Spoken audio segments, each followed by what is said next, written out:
All right, I think we got the final finishing touches all taken care of for our bonus game of Super Mario Odyssey 8%.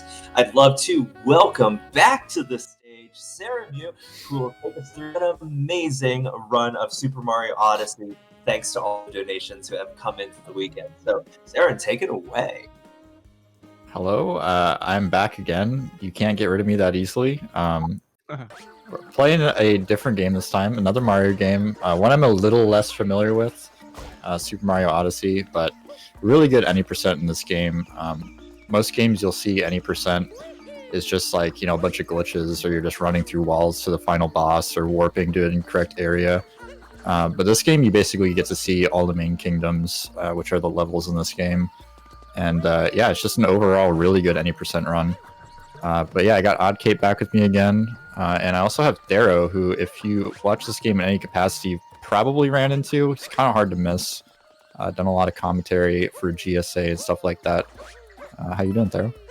Hey, what's up? Glad to be here. Happy seeing you run Super Mario Odyssey, to be honest. Yeah, I wasn't supposed to run this game technically until 2023, but did it a little bit earlier.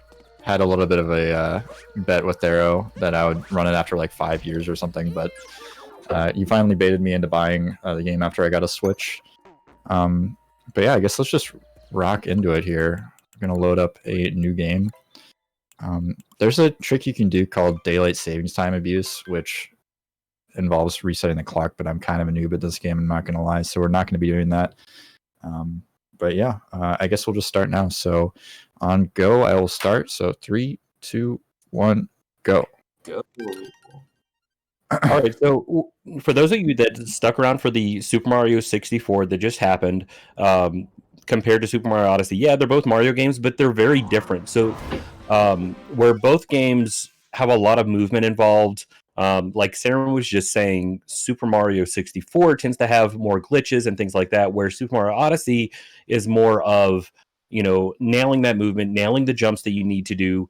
And it's one of those games that, to me, it's easier to pick up than Super Mario 64, but it's almost harder to master because at the top level, talking about things like daylight savings time and things like that, or even basic vectoring, which we'll go over here soon once Saren gets started. And it's just a different type of speed game. So I really enjoyed this game. Been running it for about 1.5 years. Just as we get started through Cap Kingdom.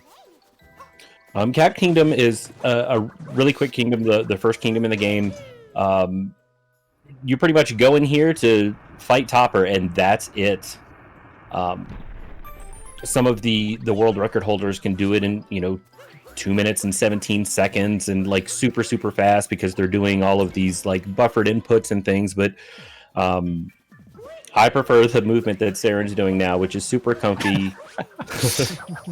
quote unquote movement. Yeah, you might be familiar with this game from last year, perhaps the year before, maybe. I can't remember, but I'm pretty sure Dangers ran this game in this marathon, and he is quite a bit better than me at this game. Been running it a lot longer, but yes, Dangers actually was one of the guys that got me involved in the Super Mario Odyssey community, and we had the chance to be able to commentate in the GSA World Championships this past year. So this game is like a special little piece in my heart. Yep. Yeah, You got me and Saren to both play. Yep, Saren and Odd Cape. They were both on the fence about it, like, no, I don't want to do it, but then they finally did, and I'm really glad that they did. yeah, I literally only started running this game because of Thero, and the fact that I started running some tournaments and stuff, and there's a chronic need for Super Mario Odyssey community events. There's been a few since the big one, the big two that happened about 1.5 years ago now, but really there's not been too much. So I've been doing a bit of any percent races and stuff, which has been a lot of fun. So Saren, finishing up with Cap Kingdom, like I said, it's really quick. It's one of those kingdoms where little small things can add up to some time losses and things like that, but you kind of get into the meat and potatoes starting here in Cascade Kingdom, where we're actually going to get our first moon. What's interesting is that there's 3 versions of the game. So there's 1.0. There's technically 4, but nobody talks about 1.1. There's 1.0, 1.2, and 1.3. 1.3 being the newest. 1.0 was the fastest for the longest, and it had the most glitches in it until Nintendo wised up and said, no, we're going to fix this. So now they came out with 1.3, which sped up all of the loading times, which pretty much took all of those glitches you did in 1.0 and kind of just threw them away. Yeah, obviously being able to glitch through more walls and stuff would be nice, but overall, I mean, it's kind of a give and take, because now, we have less glitches, which are kind of fun, kind of the meat and potatoes of speedrunning, but obviously it's nice to also have kind of a low glitch sort of density any percent run like we were talking about before. Yeah, I really like less glitches and more movement. That's what I prefer in speedruns. So that's one reason I actually really like this one. All right, so Nail and Dino skip there, which is very nice. Old Dino. It's tough too, because you got to try to time that left foot, and even though you saw Saren get a bonk there, that's okay. It triggered the cutscene, and up to fight Madame Brutal. She can be a bit tricky, and she's kind of creepy. I don't really like Madame Brutal. I'm pretty vocal about my dislike for this boss. Yeah. What's interesting about Odyssey is that it was about a year and a half ago. I think it was like April 2019. Where everybody was going for the sub-hour for the 80% category in this game, and it was finally achieved, I believe, by Nycrovita. And everybody said, no, they can't go any lower, and we're still finding stuff consistently in this game to make it faster. World record right now is Mitch with a high 57, which is insane. But this game itself, there's discoveries that are found all the time, which is really cool. I like games where the community comes together and just tries to figure out how to do things a little bit faster. Yeah, I definitely think that this game is being slept on a little bit right now in terms of it's just kind of a really nice time for the community. Like it's really movement heavy, and at some point that they're gonna find like a moon warp or something. Like just because of the similarity with the name, Majora's Mask, for the longest time there's jokes about moon warp, moon skip, we're gonna get to the moon really fast and it's gonna be so crazy awesome.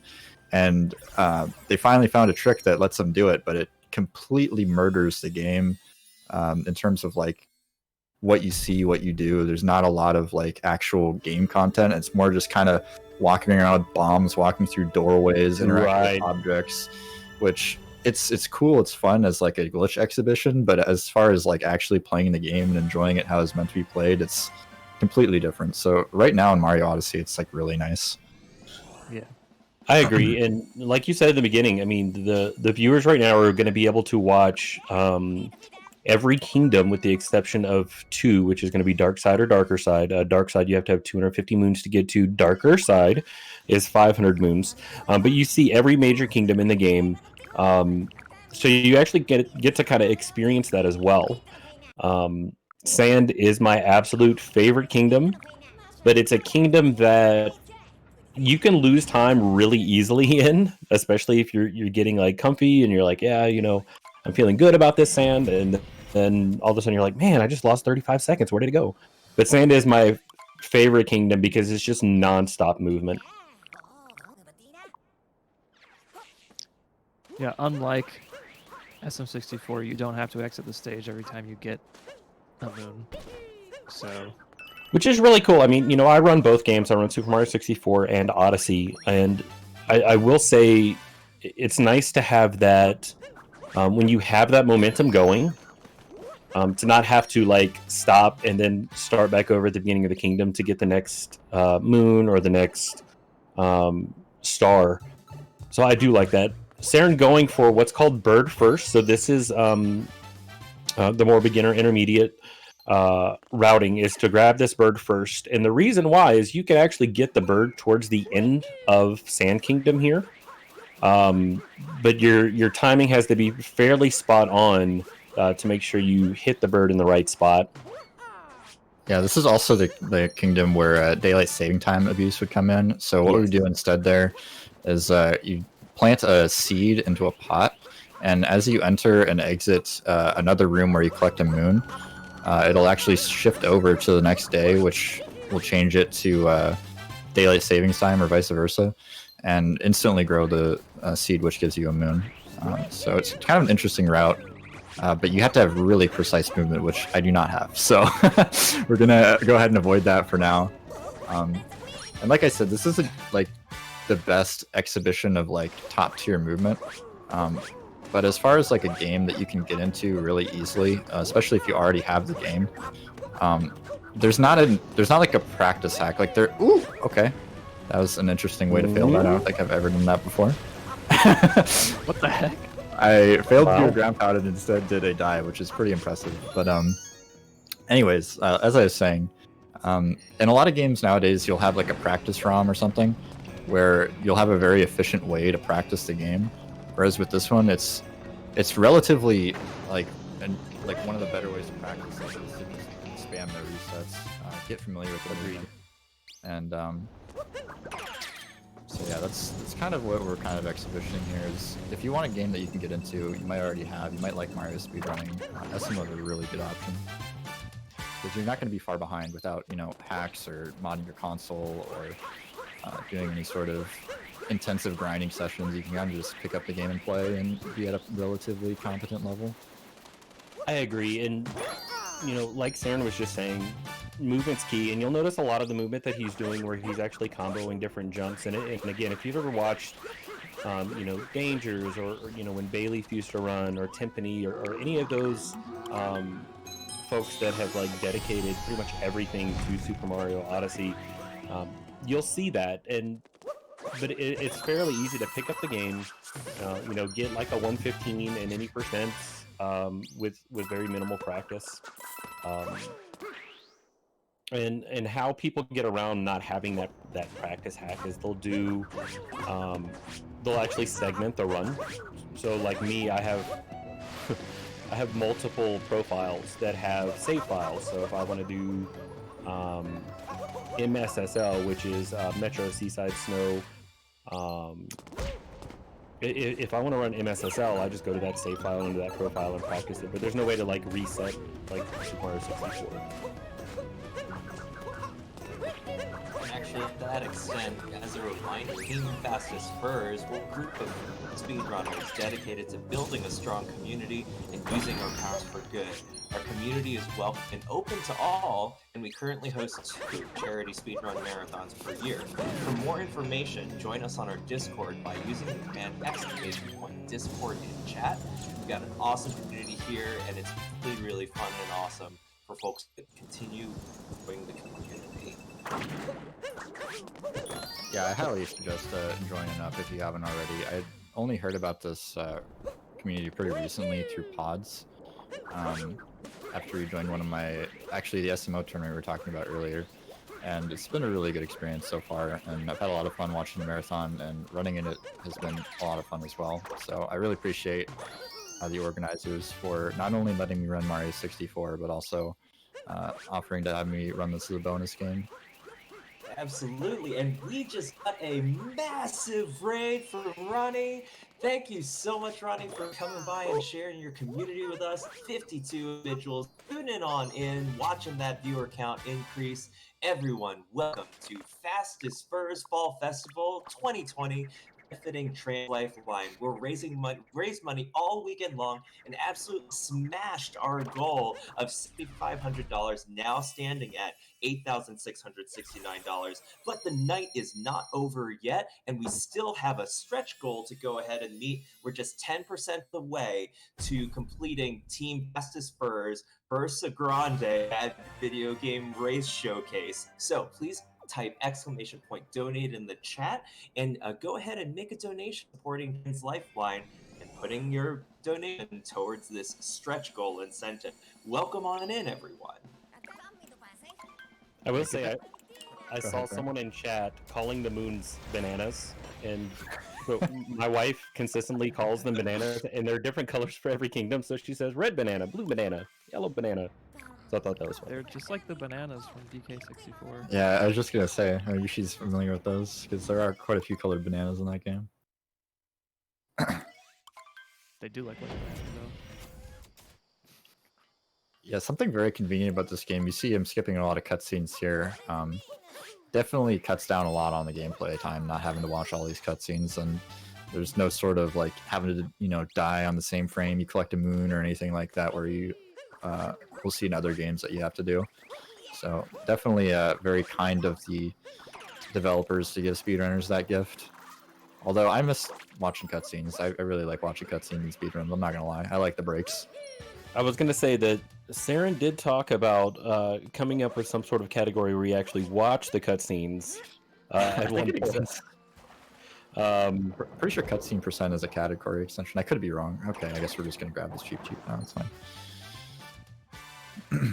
Poor cheap. But again, Water this bonks are long. yeah, they are. Again, this is the beginner route here. So the optimal route, you actually do a clip that takes you out of bounds. But it's pretty precise, only saves a couple of seconds. So we're just gonna skip over that and head into the water here. Which means we're going to have to fight the boss here at the end of the level, which is Rango. Yeah, that's the biggest thing about performing late clip is that you don't have to do this final boss fight, which, I mean, yeah, the boss fights are really cool, but they do take a little while. But in this beginner route, you'll see as Saren makes his way up there, we can typically knock out this fight fairly quickly. Possibly. You say as I bonk into Rango.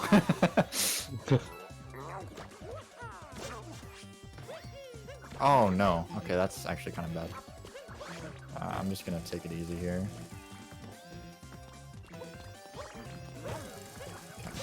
Lake is one of those faster kingdoms in any percent itself.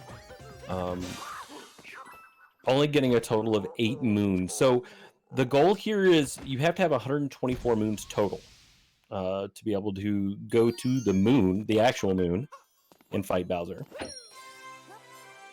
Yeah, very interesting in this game how everyone can somehow breathe in space. I'm not really sure I understand how that works. I mean, even in Super Mario Land 2, a mainline Mario game, Mario wears an astronaut suit in space. So apparently sometime between the 90s and the 2010s, Mario gained some sort of magical powers, but maybe it was all the super shrooms he's been eating. I'm not sure. Maybe. Extra NASA research is what it was. I also saw in the chat earlier, someone said something about optimal movement being overrated, and I'm inclined to agree. A lot of times you'll watch speedrunners, and they get obsessed over getting that perfect run, where you know they're resetting 10 times in Cap Kingdom for 20 minutes, trying to get through without bonking and save 2 seconds. Where they have tons of time later on in the route where they can save time. I definitely highly encourage anybody, if you're picking up this game or any game, just try to play the game as much as you can. It's a lot more fun. You still learn a lot, and you improve arguably faster. Once you get to like late game in a speedrun like this, like if you get all the way to Bowser's and you get that perfect run, you're going to be under so much pressure, Right? That you're not going to be able to handle. So it's kind of what I like about this game, is you just kind of do runs. And it's kind of relaxing, honestly. It's kind of a break from like Mario 64. Uh-oh, let me get this. I got the wrong rock. Whoops. Okay, we're gonna go on an adventure. It's okay. And I mean, it's interesting, like, with these speed runs, a lot of people don't realize how mental speedrunning actually is. We saw that with the sub-hour grind that happened back in 2019, where we had a handful of players that had the ability to get a sub-hour in this particular category, but they just couldn't pass that threshold. But as soon as the first person got it, it was like a domino effect. Boom, boom, boom, boom, boom. People just started getting it. Yeah, when there's a lot of pressure in a speedrun, it really makes it all that much harder. I mean, the movement's already difficult, but we're going to be skipping over a clip here again. It's called Nut Clip. Oh, I need to actually get the nut. Not going to skip over that. Oh, okay, that's not intentional. So how nut clip would typically work, it's a more intermediate strategy, and basically what it is whenever Mario goes to collect that moon, it puts him into an animation to where he kind of freezes in the air for a second and is all happy he got his moon. Well, it also pushes Mario back just slightly, so they clip through the wall and go through the other side rather than having to go through, grab this lever, grab the turnip. It's definitely more optimal, but it's also super risky. Yeah, you also get to collect some other moons as well. You get to go for the tree moon, and you can actually do a trick called Spiritless. It's not less of a trick, more of a movement, which skips the spirit fight at the end of this level and saves a couple of seconds there too. So there's a lot of optimizations that can be done in this game, as any game, where you save just a couple of seconds, but the difficulty barrier is definitely much higher. Oh my gosh, okay, don't go to Deep Woods. I literally went to Deep Woods on a practice run, so I cannot do that again. The last run I tried to do, I got it at Deep Woods, so I'm just gonna take it really easy. I could not find the nut or the seed to get out, so yeah, I'm glad we didn't go back. I'm glad we're here now. If you fall down right there, you basically get locked in a zone where you can't teleport out, and you have to grow a beanstalk to escape, which naturally loses like quite a bit of time. Especially if you don't know where it is.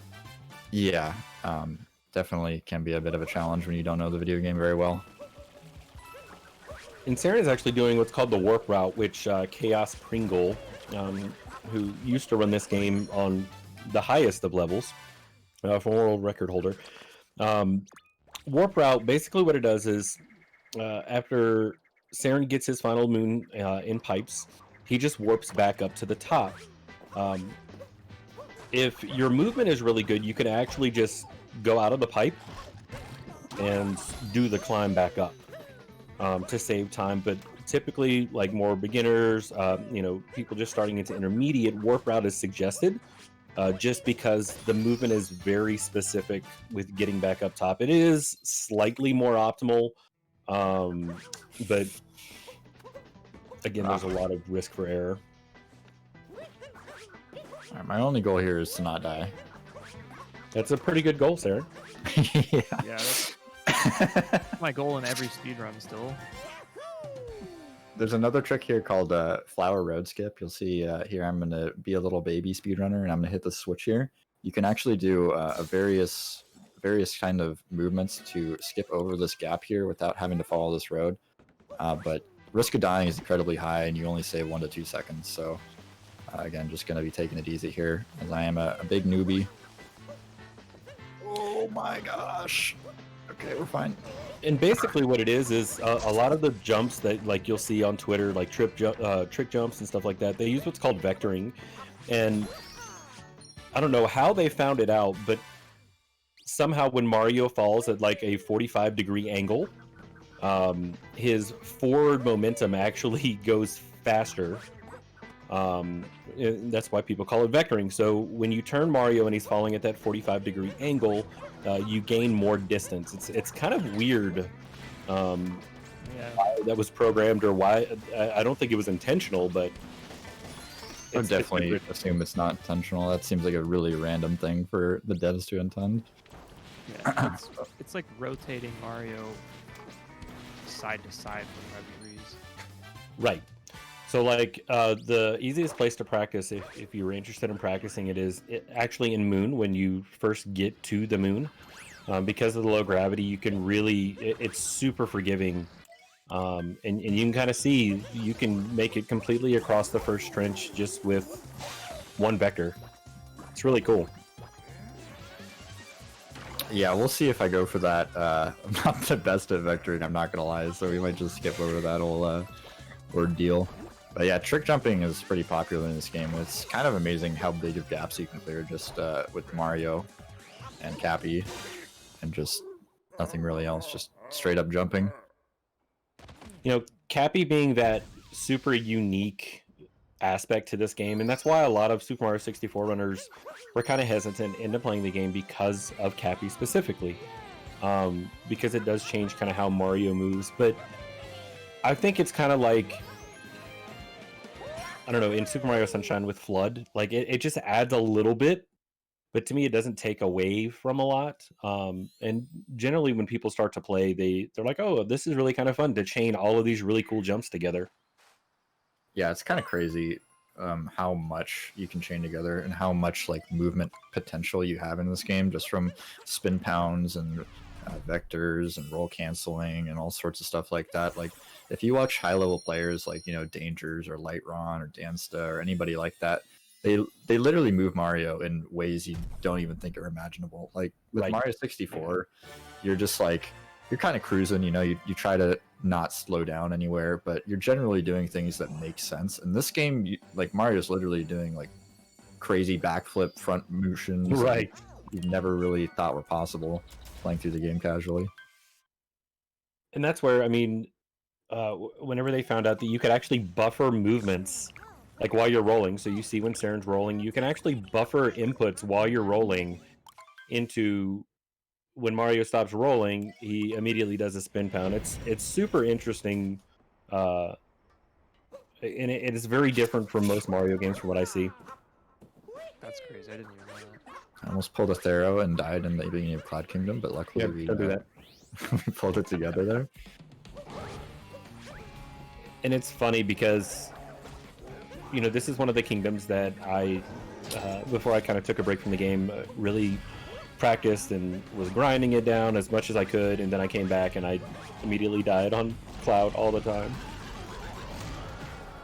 Yeah, you'll notice that I'm, if you're familiar with the game, I'm not doing a strat called Fast Hats, which is quite quick, but again, only time I've ever done this run is through no resets, so haven't quite picked up all the intermediate to advanced strategies yet.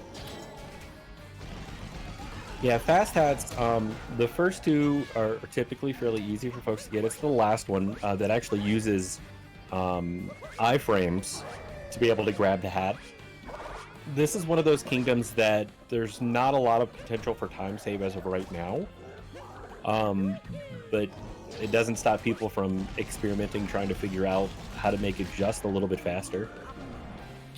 Yeah, honestly, one of the most satisfying stages in the game. I mean, if you ever wanted to box out Bowser and just kind of punch him in the face, it's definitely a therapeutic stage for you. Bowser does look very dapper. And I don't know, Saren, do you use motion controls to punch Bowser? Yeah, it's much slower to not use it. You can actually definitely tell. If you just spam the punch button, it's quite a bit slower. It is, but to me, it's also not as satisfying being able to punch Bowser without shaking. I'm not sure how that reached, actually. That was kind of surprising. What the heck? Oh, okay. All right. Meme tree. Being meme tree. Let's so melt down here. Meme tree, and the reason why it's called meme tree is in the beginning, trying to find a super consistent setup was really difficult when the game was first ran. Now there's a couple of different setups out there. Now if you watch, like Dangers and Timpani and Microvita and those types of guys, they just get up there like it's nothing. Like it's not even a meme anymore. Yeah, definitely. And the reason why we do that skip is so we can skip over the Klepto cutscene. Okay, I almost messed up big time there and triggered Klepto. So basically, if you just run across the bridge, Klepto will steal your hat, and you have to go through a whole sequence of getting your hat back. But if we skip it over the stage in that particular way, we can collect all the moons we need without having to do that whole cutscene. So it's actually really nice. It is, and it saves time. It's super annoying, especially in races, whenever you're going through and you're like, oh my gosh, I accidentally triggered Klepto. Yeah. Really big time loss. Yeah. It's definitely not comfy to be having party with the bird, unfortunately. Hey all, I'd just like to pop in, and it looks like that we've got a $5 donation train going. Got an anonymous donation. Can we get a $5 dono train going? 9K is so close. Followed by another $5 donation by Moonblaze Wolf. Choo-choo, 9K. It is absolutely within sight. Let's keep this dono train going. And remember, put the incentive towards the stretch goal that just got unlocked not too long ago.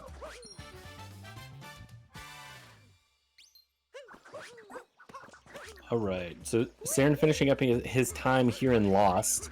So this very last moon here, you can actually death warp to get back to the Odyssey.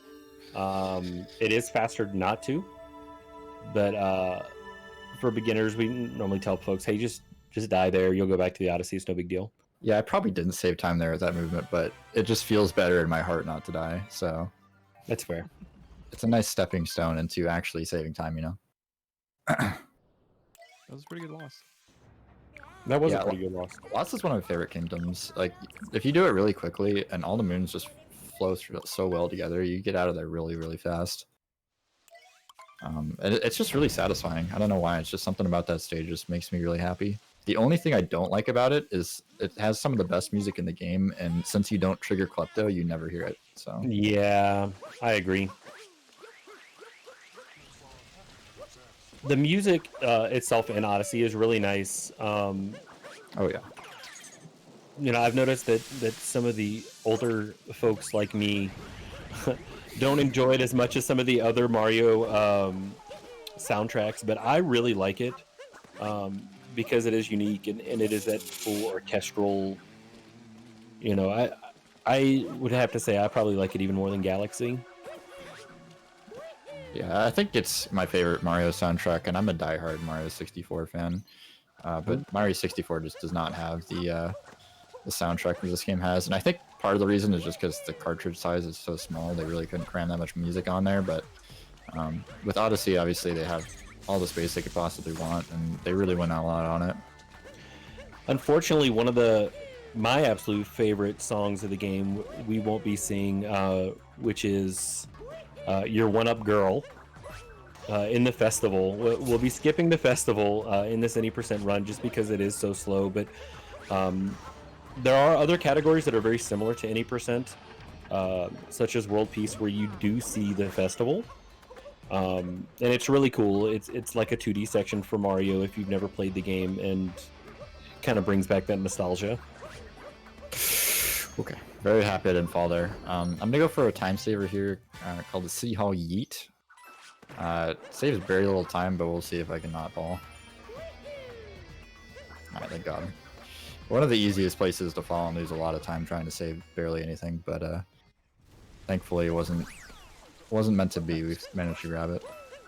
It's particularly hard because the camera moves on its own there. You're not controlling it, so it's kind of hard. You kind of have to like roll the joystick from one direction to the next. And going into the Mecha Wiggler fight, kind of an interesting fun fact with Mecha Wiggler.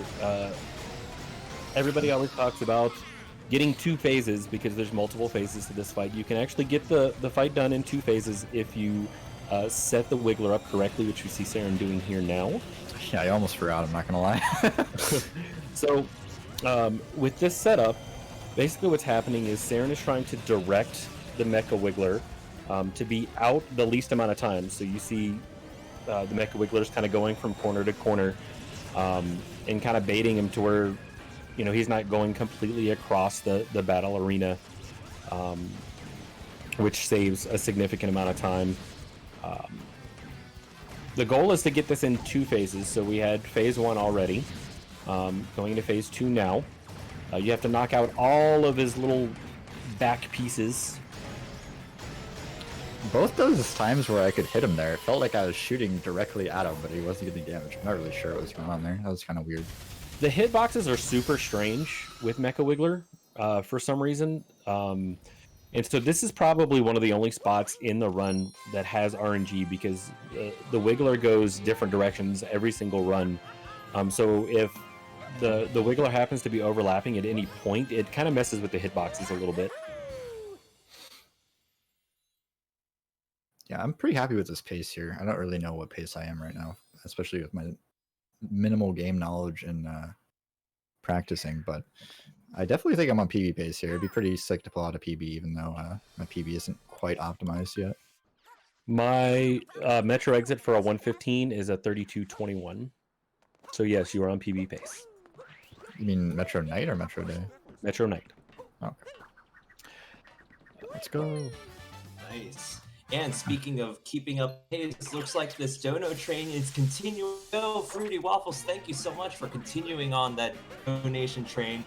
$5. Choo choo! Let's keep it going. Sweet.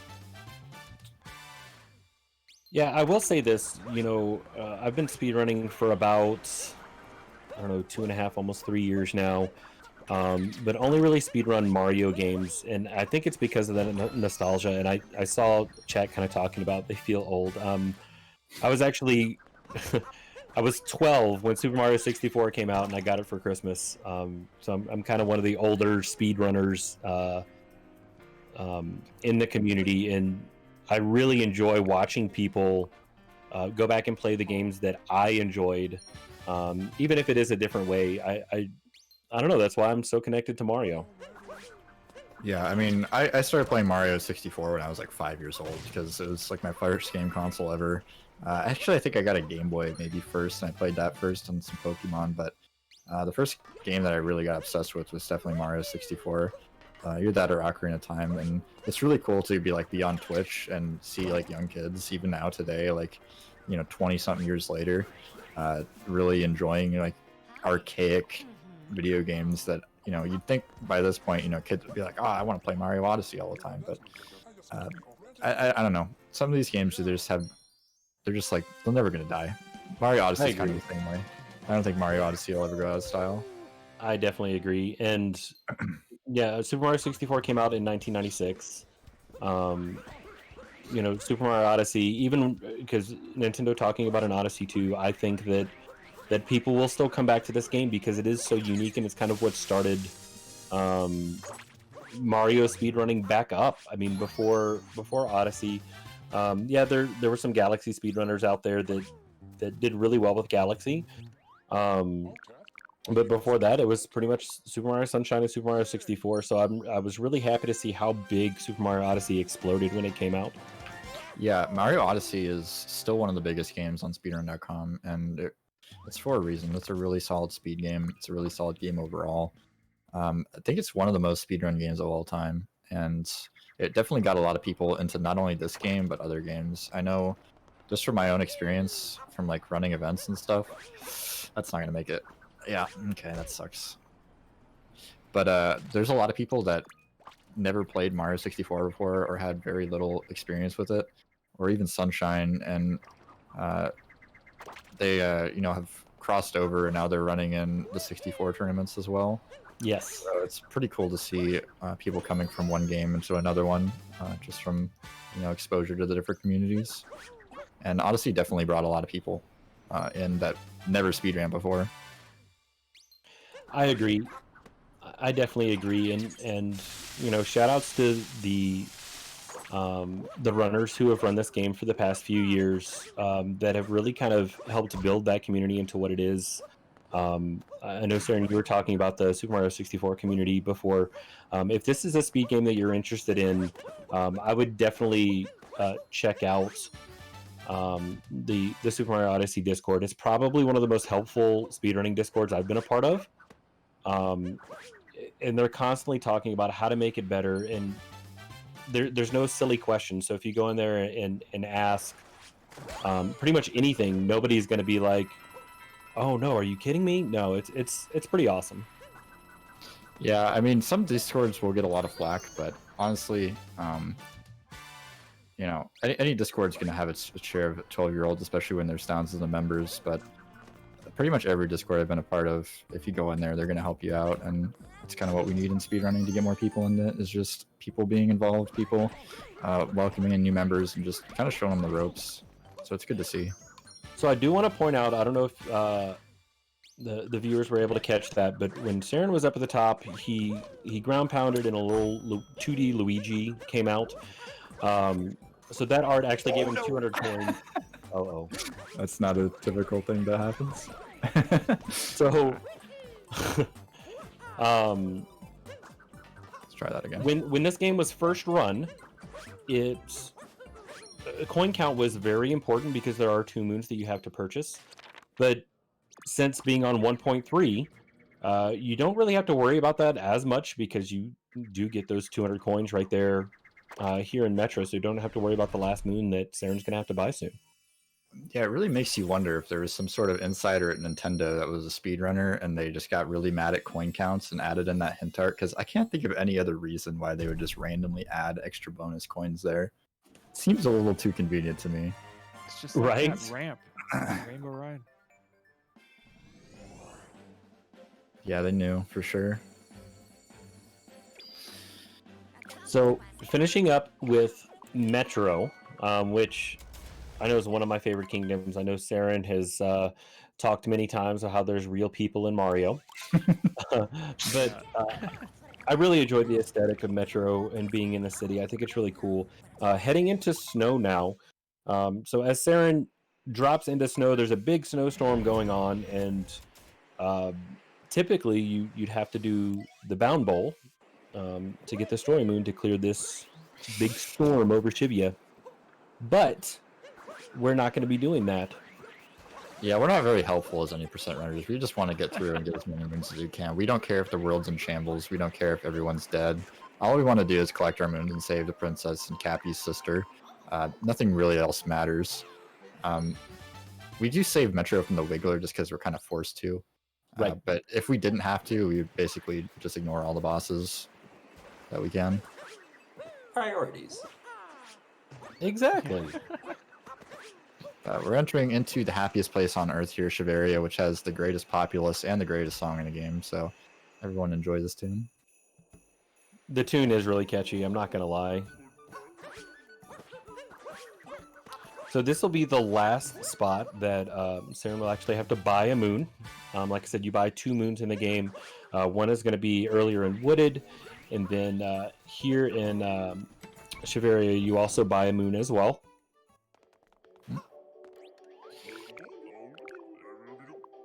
Yeah, there's a route where you get this moon towards the end and you skip the room with Rango in it, but you have to do a very difficult trick called Snowdram, which involves vectoring, cap vaulting, pretty much every possible trick jumping method known to man. Okay, I'm going the wrong way. That's not what we want to do.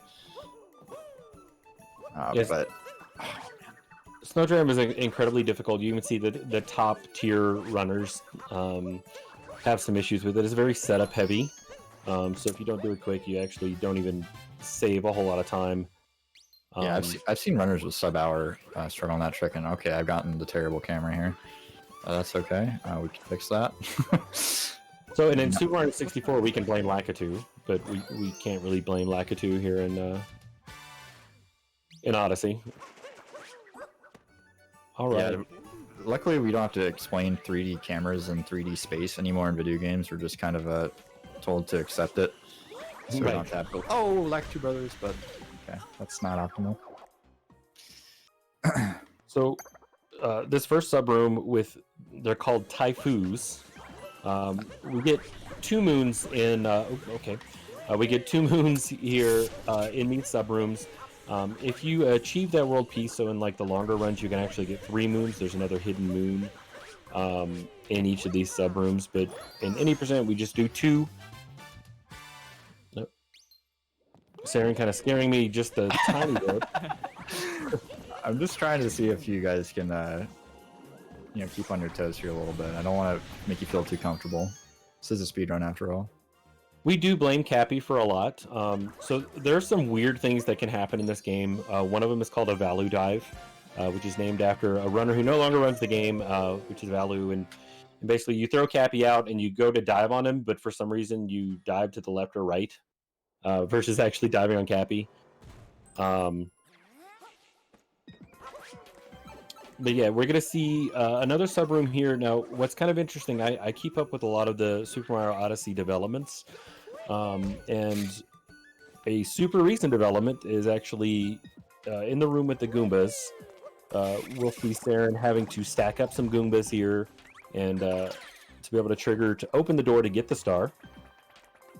But there's a new development, just trying to find a more consistent way to do it, where you can actually clip into where the the moon is, excuse me, and grab the moon without having to go through this whole sequence of grabbing these Goombas and hopefully not killing one by accident. And Oh yeah, that's always the worst.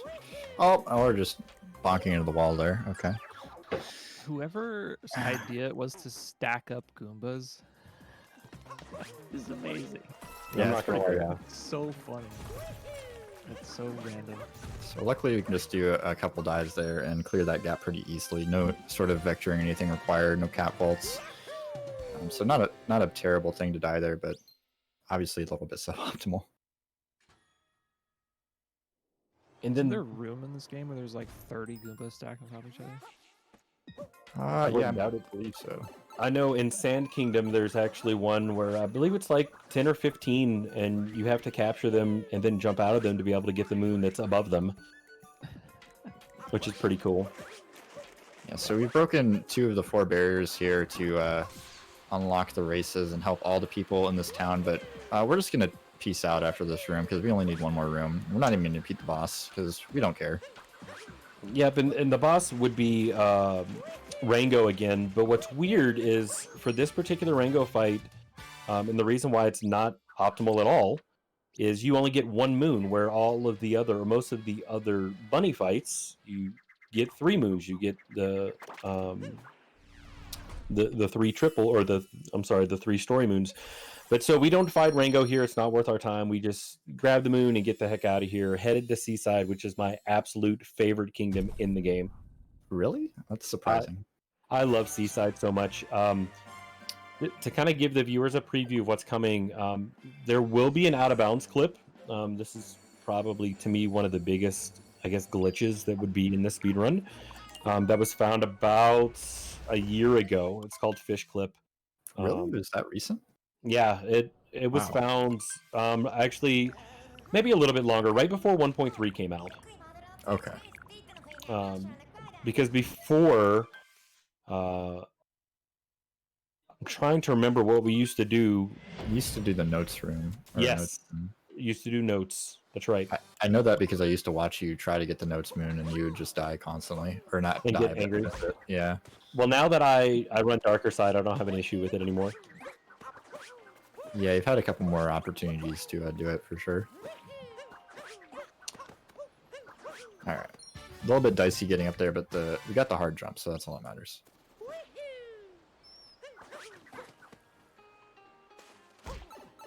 So what's also really kind of cool about this game is you see in Super Mario 64 a lot of times we're using a triple jump to gain maximum height. Well, here you don't really have to do that. So a backflip is just about, if not the same height as a triple jump. So we just do a backflip or a ground pound jump to be able to get that height that we need, rather than wasting our time to actually go through and do a triple.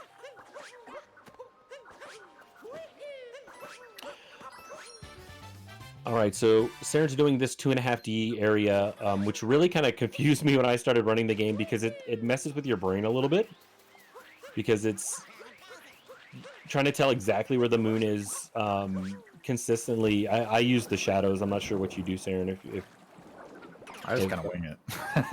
It's so easy to miss that moon. Yeah, it definitely is. You don't really get a good perspective on it, and there is quite a bit of room for error there. I'm bonking a lot. The thing about this stage is a lot of it's in the fish, and you want to have basically... There's not a lot you can do to save time, except for have good lines, not bonk, and just get optimal boosts. And I'm bonking a lot. So. Fish bonks are about just about a second of time loss. Bonking with Mario regularly is almost 3 seconds, surprisingly. But Saren's pretty much going to stay in the fish the entire time here. Up until we kind of go out of bounds and go into the back of the Sphinx, which should be coming up here in just a second.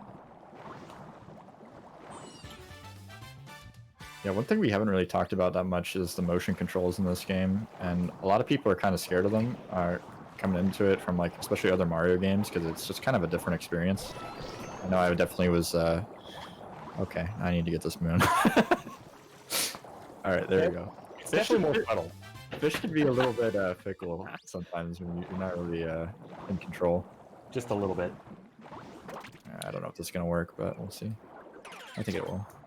But yeah, with motion controls, yeah, I agree. So, like Galaxy, I won't run it just because the motion controls, but this is really not intrusive.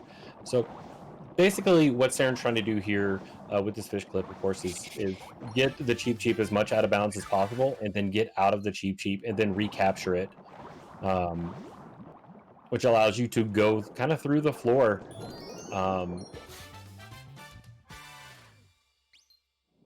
And that's why I really enjoy Seaside. I don't know. I like the water. I know most people hate water levels, but this one is just really satisfying to me compared to like Lake. Yeah, I definitely like the water levels in this game a lot more than other Mario games, just because you can like capture all the different enemies and kind of use them to your advantage. Whereas in like Mario 64 or Sunshine or anything like that, you're basically just kind of like floundering around in the water, and it just feels really awkward compared to the Really rest of the slow. Yeah. Yeah. Leaving Seaside. Hey guys, just hopping really. We just got $150 donation Wow. from Team Fastest Furs. It says, hey, Team Fastest Furs here. We're getting to the end of the marathon, but we're so close to hitting that 9K mark for Trans Lifeline. So check your couch cushions for those last donations and get them in. And don't forget bits and subs, like the money for these will go to Trans Lifeline as well. So everyone, let's keep it going. We are less than $200 away from that 9,000 milestone. Let's keep it up. Wow. Only $166. That's insane. That's awesome.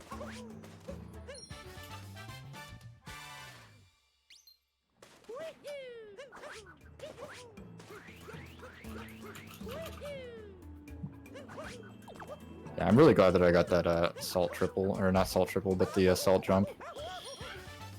I was very scared about that. Only missing it once is not that bad.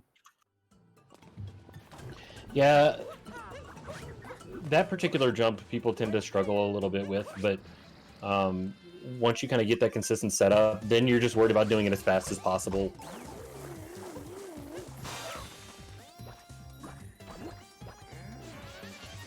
I'm gonna fight Spirit again, which is one of the easiest bosses in the game. I'm not really sure who designed this boss and thought it was challenging enough. Even casually, it's like you just wait for him to attack you and jump on his head. It's really not that big of a deal. It's so weird when you play games casually how hard some of the stuff seems, and then when you watch a speedrun, you realize you can just stand in one spot and jump a couple times.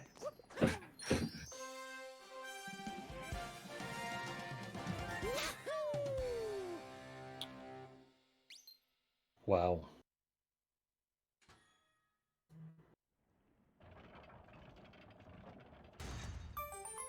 So again, this is another one of those boss battles where you basically get one moon. So we're kind of like, why do we want to do this? So they have found a way to be able to not fight Speward. But again, that's like much higher level.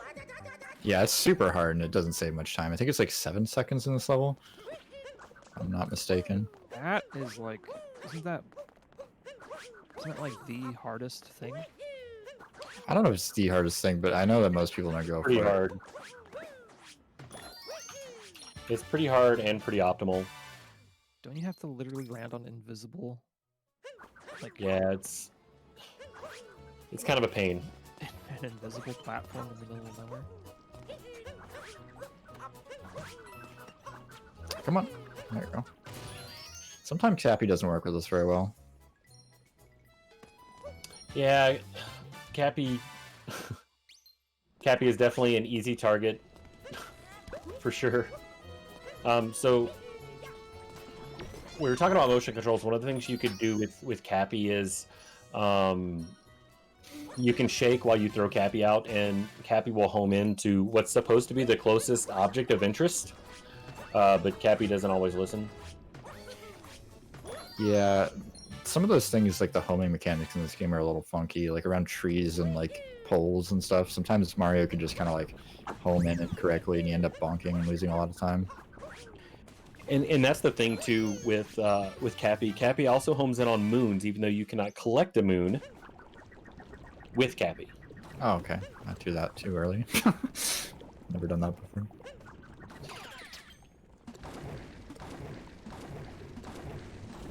Alright, hopefully I don't have a complete meltdown in this room like I did the other day, because I had some real issues with this room. Yeah. We'll try to do it quickly. Fun time. It's one of the most satisfying rooms in the game to watch. Oh, okay. That's fine. I don't care. Commentators getting silent, a little bit scared, maybe.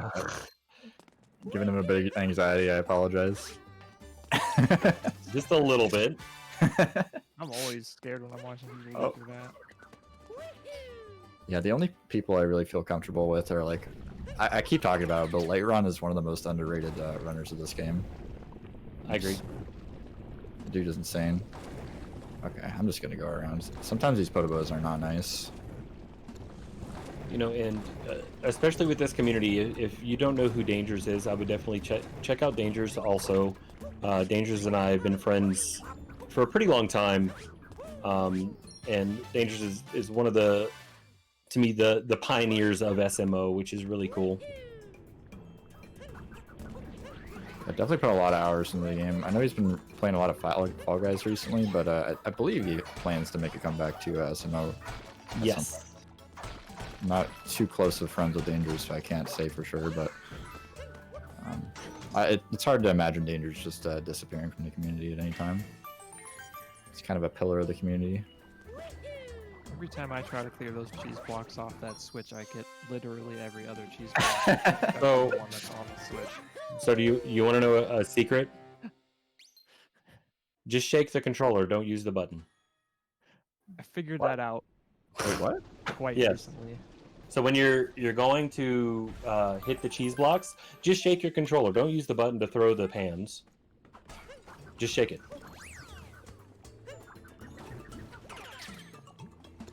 Hey guys, just want to chime in here. Thank you so much, Tharo, for an $8 donation saying here's the rest of my PayPal balance for a great cause. Thank you so much. Absolutely. Oh man, okay. I'm scared. These tomatoes are very troublesome. Troublesome tomatoes. What kind of cheese is it? I think it's probably a cheddar Swiss blend.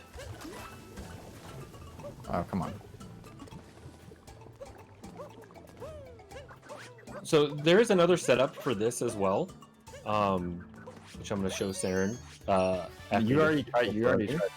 I can't do that one. It's much harder for me.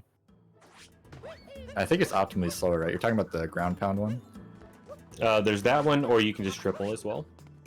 Yeah, I was trying to do the triple. I'm just not good.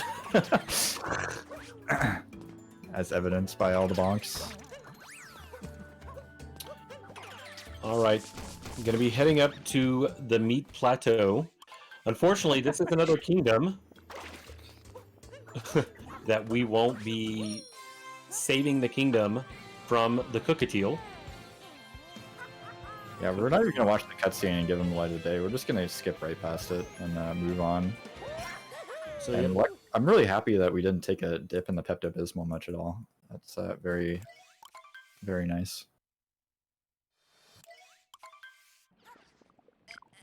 Let's see here. Okay. Down throw for style points. Meet me at the meat plateau. Yeah, very interesting name for an area. All right, Saren. So no pressure, but you're still on PB pace. All right, we're gonna clutch it out. Clutch it out. I just have to not fail mech, which I will do. So You will not. You got this. I think I've done birdless mech one time, basically on accident in my personal best. So we'll see what happens. So just do bird full. I don't know how to do it. Oh gosh. I'm sorry. I've failed you all. We're doomed to a terrible fate, but it's okay. Even if we don't PB, we'll have a good time. I hope. As long as we don't die in this stage. If we die in this stage, then it's a bad time. This is notoriously one of the easiest boss battles in the game. Although it's staged to be one of the most epic and difficult boss battles, it's just kind of like you run around and dodge some electric beams for like 5 minutes. It's so weird. 2 or 3 or something. I don't really know the times for levels in this game, I'm not gonna lie. Fight a very tired dragon. Yeah, you just gotta stay in one spot and just shoot some electric beams at you. Just falls over. Yeah, I mean, Yeah, he just likes to, rest a little bit during the fight. I think if there's any stage out of the entire game that speedrunners want to be able to either skip or do faster, it's this one. It's definitely this one. We can make it a little bit interesting by freeing Captain Toad here and playing with him a little bit. He's a pretty interesting character, for sure. That's about it. As you can see, pretty difficult boss fight. You can kind of just stand still the whole time and not really have much issue. They gave you plenty of hearts, so there's really no risk, even if you take damage. Yeah, and we save a couple of seconds by doing this little damage boost, Which you don't see me doing. which I don't see Saren doing at all. Hey, I never said that was optimal, okay? Oh no, we took damage.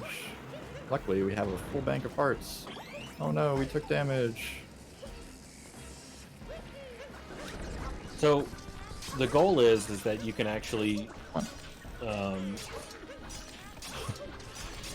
sit up there while the dragon is spewing out its electricity, and you pretty much just use your iframes to just sit up there. So as soon as the dragon's done, you can start capping these little poles.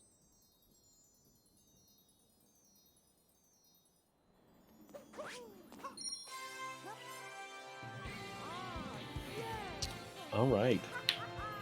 Yeah, it's kind of brutal. I mean, Bowser just like mind controls this poor helpless dragon, and then he just kind of squishes his brain. I'm not really sure.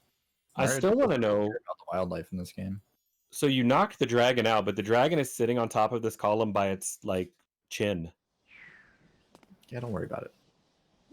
Like kinda just like- balanced precariously. It's kind of like in the first Bowser fight. Bowser like flies against the side of the ship and then miraculously shoots upwards somehow. I'm not really sure how that happens.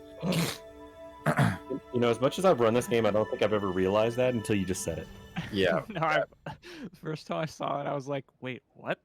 Yeah, it's really weird. You kind of have to learn to not really expect too much down to earth kind of real life mechanics out of Mario, though.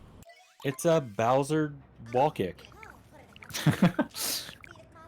Backwards Shell wall kick. bounce. New strat.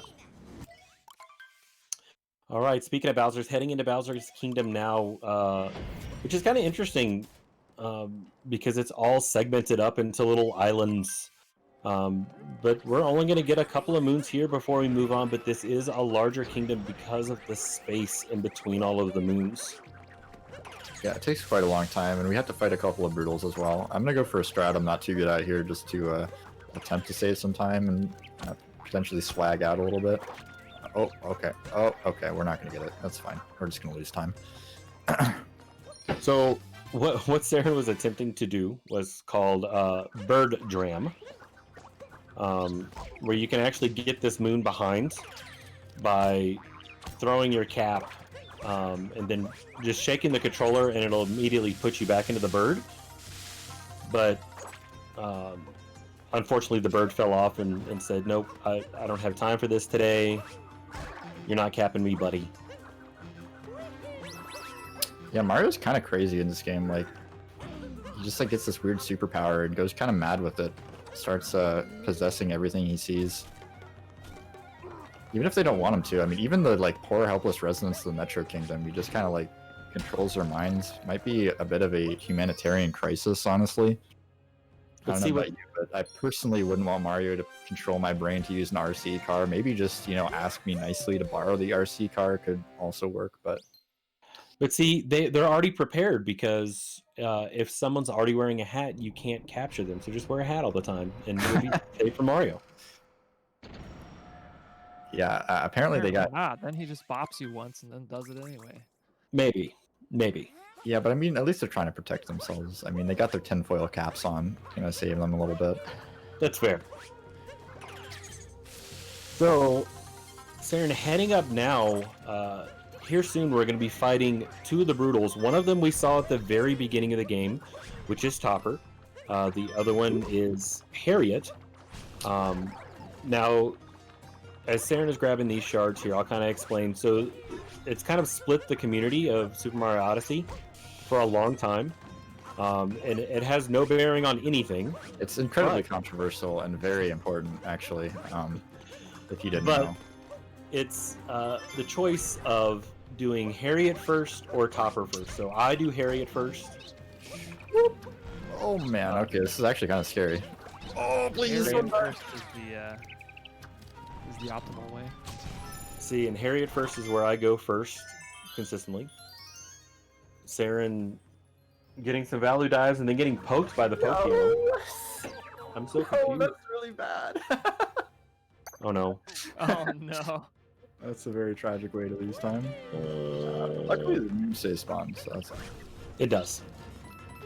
I actually thought the moon wasn't going to spawn, so I'm actually not that upset, but that's definitely a tragic time loss.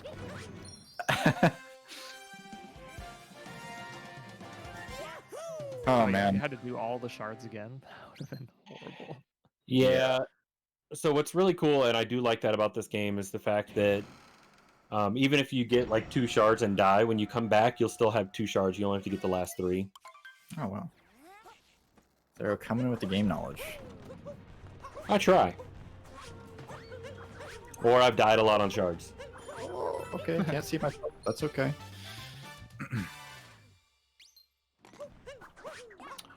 That camera was really scary.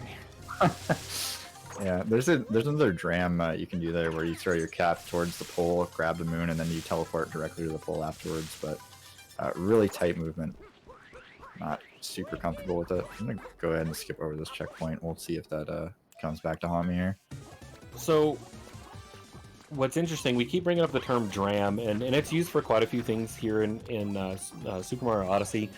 But whenever you throw your cap out like that and are waiting to capture something, you actually have to hold that button and still do movements with the other buttons. So it is kind of unique to get used to, especially if you're one of those folks that uses the same button every single time. Because in Odyssey, there are 2 jump buttons and 2 cap throw buttons. Okay, I cannot do this fight right now. Yeah, they had to use both of those. They had to give you options for jumping and stuff, with multiple buttons instead of adding a button for diving. Yeah, it's very weird how diving is like ground pound plus the cap throw button. Yeah, going from Super Mario 64 to this game, I could definitely see that confusion, and it happens a lot. Like you'll see a lot of weird. You'll see a lot of SM64 runners dive into walls a lot when they first start playing this game. Okay, I almost died. Alright, well we lost a lot of time on that fight. I really don't know about the PB at this point, but I'm feeling confident. Did you get the checkpoint beforehand? No, I didn't. I'm gonna go heal. Yeah, So- a checkpoint there for that. Yeah, a lot of people do leave the checkpoint so that they can get fully healed before the topper fight. If you don't, there is a crate that has 1 heart in it.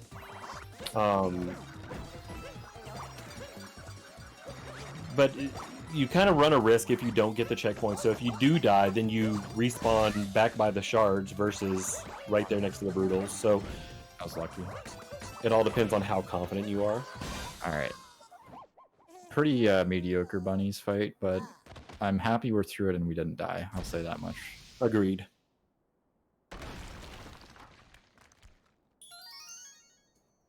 All right. So Okay, the next, the rabbits attacked first. Right? I mean, they kind of did. They're just like flying around in this flying ship. Yeah, they come down and bug me. It's not like I'm chasing them down. They literally pick a fight every time. We skip over the cutscene that explains it, unfortunately, but if we were to have to watch all the cutscenes, I'm sure that the run would be much longer. Probably like at least 20 minutes longer. I already guesstimate.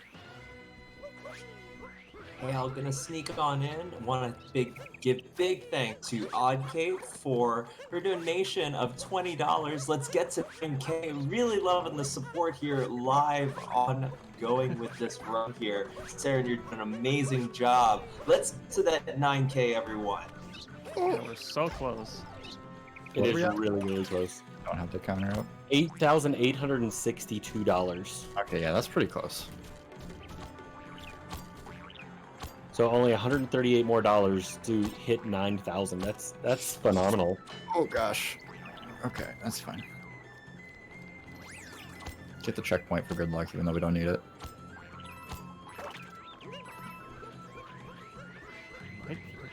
I was about to say, those are famous last words.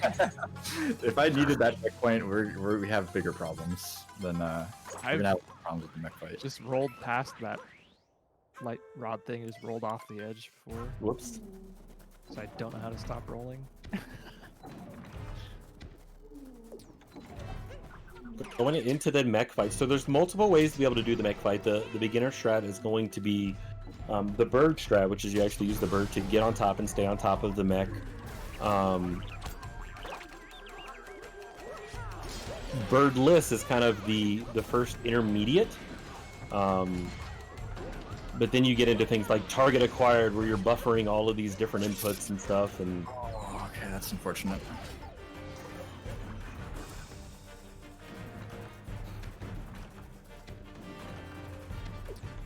It's pretty hard to stay on top. yeah, it is. Hard.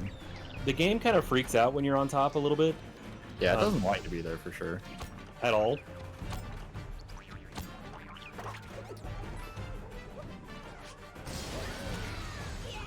This boss fight is also like really. Why did I do that? Whoops. I swear I got that the other day, and I was like, alright, I'm just gonna go for it. So The hardest ultimately, part, in my opinion. you want to hit Harriet last, just how the mech falls. The most optimal order. Well, what'll happen is if you hit Harriet now, so now the mech is going to fall on its side. Why am I doing that? I'm doing health right now. For the bird, the most optimal way is going to be Spewer, then Topper, then please get health. Okay. I'm sorry. I wish this wasn't so nail-bitingly close. Okay, I'm scared. I wasn't scared, but now I'm scared. Everyone be afraid. Okay. I've been afraid. Be very afraid. Oh I really my want gosh. to PG, but at this point, I'm not seeing it. Then there's no more health here, so I guess I'm just wasting my time. Get away from me, Mr. Spinny Boy. Great, it blew up the bird. I'm so scared right now. It's okay. It's okay. Oh no, it's not okay. Oh no, it's not okay. Okay. Oh, it's okay. Oh, I should have done that. No. It's killing me. No. No. How am I alive? Oh my gosh. Oh my gosh. I don't even understand. Holy shit. Wow. Most exciting thing. Oh my god. All right, we made it through. Jeez. Oh my god.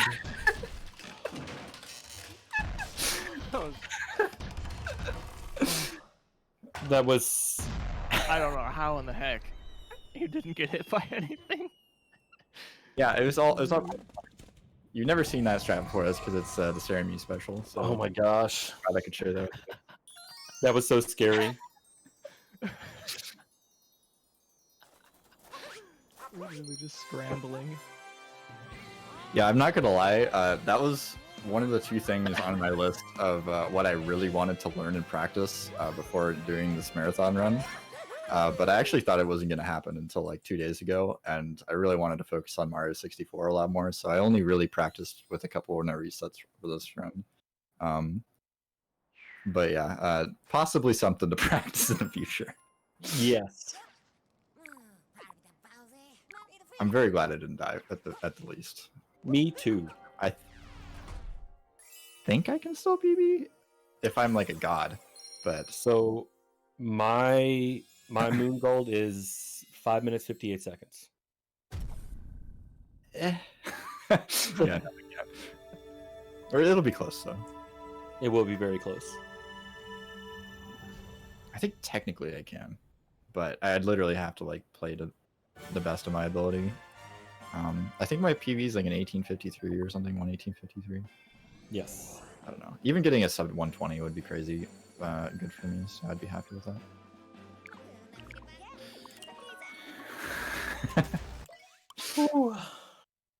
Okay. I can kind of calm down a little bit now. What do you mean? That Go might ahead was and post fine. that into Seren's Discord. Thank you for publicly shaming me. I appreciate it. That was definitely a nail biter battle. And speaking of nail biters, we are nail bitingly close to 9,000. Thanks for a $39 donation from DVO saying 9,000 hype. Yo, let's go. That is a huge deal. That is huge. $99 left. All right, so I attempted to vector for Thera, but it was not the best. I'll host a vector training course for you. As long as it's not the like the training course you did when I first learned this game, where you were trying to tell me how to spin pound and roll cancel before I knew what the good route was. That's fair. I remember. I was learning all sorts of things that I definitely shouldn't have learned until much later, but now you're more powerful for it. You know, I know vectoring. oh come on. Vectoring is much easier. Don't worry. So we're doing something called Moon Cave Skip here, which skips the entire sequence of going through this cave here. You see the exit of. We're just gonna not do that. It's a pretty long section. I think optimally it's like 2 minutes or something. Yeah, it's really long. But that's looked like crazy fast strats. If you just go through it casually, it's like 3 or 4 minutes at least. And you get to see your favorite Madame Brutal again. Oh, I did not forget, or I forgot to roll cancel. So. I bonk that door every single time. Yeah, it's hard not to. So we're gonna see Saren fighting Bowser one last time, but that's not it. After the Bowser fight is complete, still got another about 2 minutes optimally of the escape from the moon.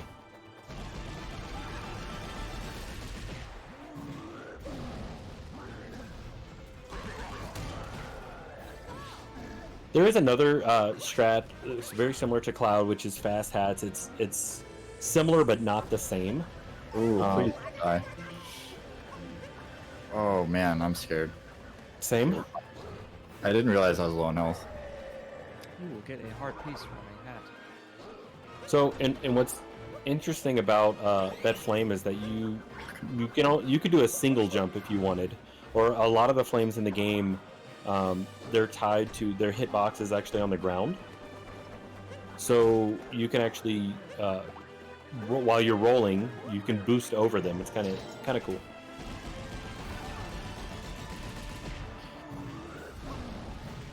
Amazed you made it. All right.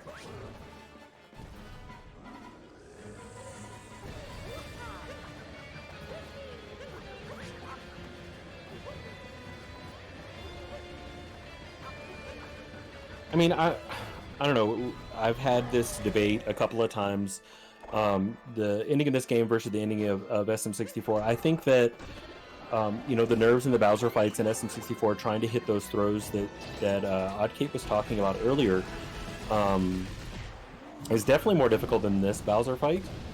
Yes. But then your nerves really start to kick in on the escape, because we're going to see Saren attempt 2D skip, which is something that you can save about a second or two, but then lose 40 if you fail it. Yeah, I really shouldn't go for it, but we're gonna go for it for the fans for sure. And go for it is a good idea because we just hit $9,000 Sweet. raised for Trey's Lifeline. That is awesome. Hell yeah. Thank you, everybody. That is really cool. Huge milestone. It's actually amazing.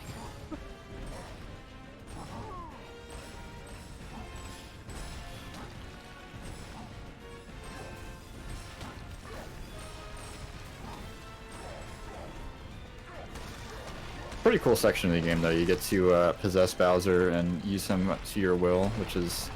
I don't know if that's... Are there any other Mario games where you get to do that? I don't think so. I guess you can do Bowser in, like, Smash, but... No. Right? So just want to give the big shout out to Fruity Waffles, $99 donor that made us hit that goal. Was gonna wait until the end of the run, but heck it, 9K, hype! That is awesome.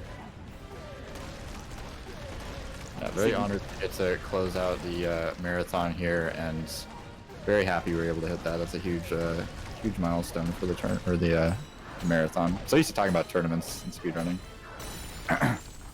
First time ever doing a marathon, so this is a pretty cool way to start it off for me.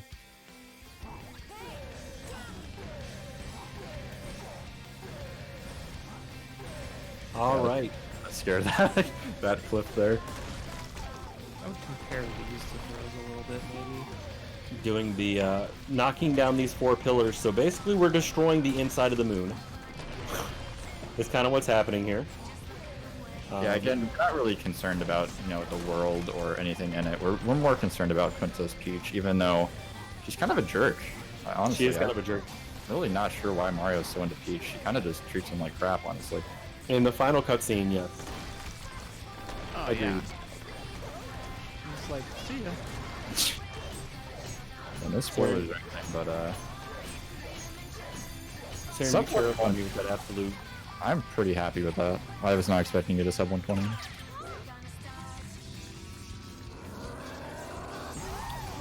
That was a good time for me. A 119.39. GG. I suppose I should have told you guys when to split, but I think most people know this game well enough. Feels good. Darren, awesome job. Very awesome. Excellent. And then also, just really quick before we round things out, Motalion with a $5 donation going, what? 9,000? Congrats to the team and all the runners for putting on such a huge and successful marathon. Really happy to see all this effort go to a great cause. And definitely thank you, Voltalion, and everyone for the donations. Saren, Kate, Tharo, any words on the Super Mario Odyssey run here? Any shout-outs or how folks can get involved with the community? Yeah, I'd just say again, if you want to get involved in this game, very, very easy to get into. All you need is a copy of the game and a Switch. If you're interested, go head on to the speedrun.com section for this game. You'll find the Discord. You can head in there and ask people, what's a good route to copy. There's a lot of guides out there from Tomchi, from Small Ant. People will be able to hook you up with those in the Discord, answer any of your questions. So I highly suggest that if you're into this game at all. If you've ever thought about speedrunning a Mario game, this is definitely one of the ones to get into. This one or SM64, I would say. Two really good classics, and they're going to be around for a long time. So, yeah, that's it for me. Arcade or Thera, do you guys have anything to say? Just for me, just reach out to a content creator or a streamer that you really enjoy that play this game. Like I was saying earlier, most of the community, I know I've stopped runs before to be able to explain something to someone, and I really just want to see these communities grow and become better. So the majority of the people that you see and watch ask questions, because pretty much everybody will just answer those questions, which is awesome. Yeah, I don't know of a single runner of this game or Mario or really any speedrunning community. If you head into their chat and you start asking questions, 99% of the time they'll be more than willing to help you out. So definitely don't be afraid to reach out in anybody's chat. You can come by my chat, Thero's chat, Oddkate's chat. There's a million people I could name where you could just go and start asking questions. So definitely don't be afraid to reach out.